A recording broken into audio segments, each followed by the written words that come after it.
Hiya, I'm Jasper, and welcome to your video review for Nausicaa of the Valley of the Wind.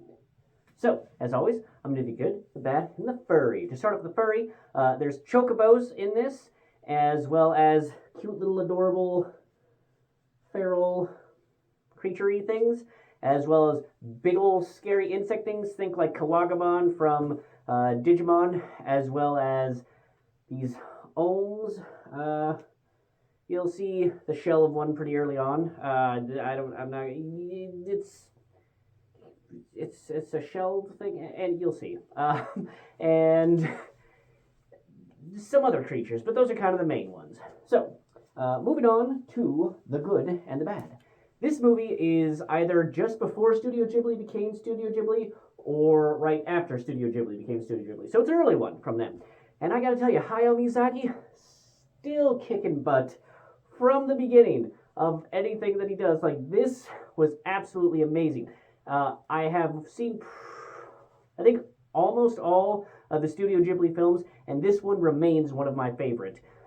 I love the world building that they do with it. I love the pacing that they have with it. I love the technology and just how they show how this world works. Like, I would love to have that glider that she has, but I loved how they established the airships in it. I loved how they established how the various technologies worked and how the people interacted, and it's such a beautiful movie, which can be said about pretty much all of the Miyazaki movies, but I especially like the ones where there is a focus and have a lot more like flying, and this one definitely had that. And it was absolutely awesome because it wasn't a super duper preachy message. It was an adventure, but you cared about the characters, you cared about the village, you cared about the villagers, you cared about Lord Yuba, who is voiced by Patrick Stewart. They also have like Uma Thurman, Edward James Olmos, Mark Hamill, Shia LaBeouf, some other people, at least in the English version. Obviously, it's an anime, so.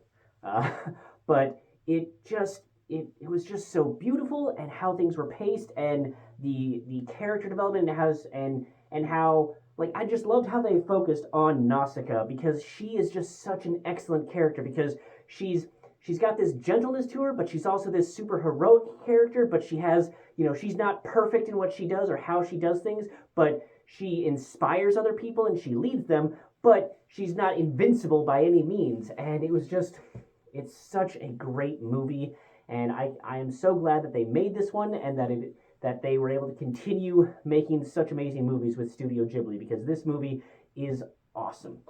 The one thing that I will say is that the one thing kind of holding it back is that by virtue of being in the, I think, 80s, and being one of their first ones, it does have, I think the music is kind of the only thing that holds it back, because almost any time there's an action sequence, it really riffs into, I mean, you'll hear it, and even just the first time there's an action sequence, you can be like, oh wow, this is very 80s in here. And it's not bad per se, because 80s are great, and I do like the synths and the music that they do use. Like, it is appropriate for the action, but I feel like they could have had a more timeless soundtrack if they hadn't leaned so far into the 80s feel of that soundtrack, especially because the whole rest of the movie is not an 80s feel thing. You know what I mean?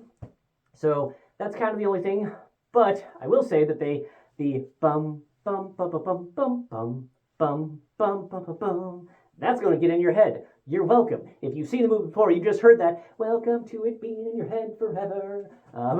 And yeah, so great movie, and I highly recommend it. I think that this is one of the best Miyazaki ones, not just because of all the things that I've already said, but I like the ones where there's a bit more adventure, a bit more danger, and a bit more action, and I think this one is great. And there's this one, and then Princess Mononoke are kind of up there as my two favorite Miyazaki films, and it kind of goes back and forth, just because I think that Princess Mononoke has a bit more of a timeless soundtrack, and it's a bit further along in their animation style, so I think that they don't have to take some of the shortcuts that I think are understandable, and they still just do some amazing work with Nausicaa, but I think they just knocked it out of the park with Princess Mononoke. So definitely recommend this one.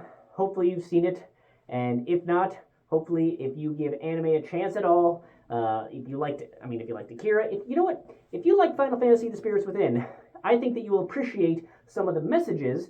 Not as preachy, but some of the messages and some of the creatures, because there's some sequences and some creatures that kind of made me think of some of the sequences in Final Fantasy: The Spirits Within, and I liked that movie as well. So I think that you should give that movie a chance too.